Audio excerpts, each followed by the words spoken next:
Welcome back to our channel. Today, we're diving into a crucial topic in cybersecurity: penetration testing.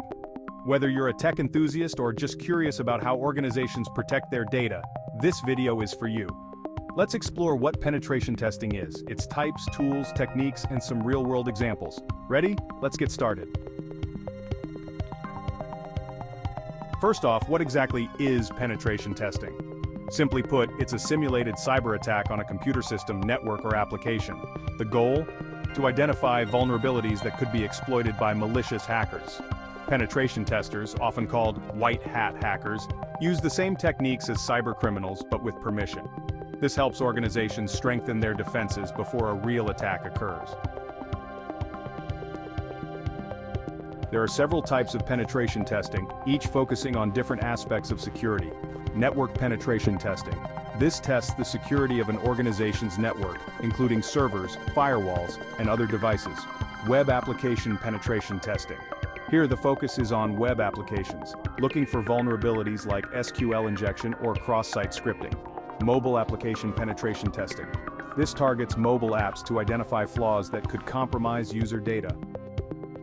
Social engineering penetration testing. This tests human factors, often by simulating phishing attacks to assess employee awareness. Now let's talk tools and techniques. Penetration testers use various software and methods to conduct their tests.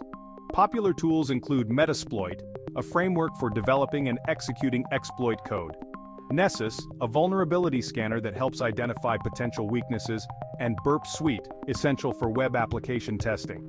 Common techniques involve reconnaissance, scanning, gaining access, maintaining access, and analysis. Let's look at a few real-world examples to understand the impact of penetration testing. A well-known retailer discovered critical vulnerabilities in their payment system through a penetration test. Addressing these vulnerabilities helped them avoid a potential data breach. After a penetration test revealed weaknesses in their patient data management, a healthcare provider implemented stronger encryption and improved security protocols, safeguarding sensitive information. In conclusion, penetration testing is a vital component of a robust cybersecurity strategy. By proactively identifying vulnerabilities, organizations can better protect themselves against real-world threats. If you found this guide helpful, don't forget to like, subscribe, and hit the bell icon for more cybersecurity content. Thanks for watching, and stay safe online.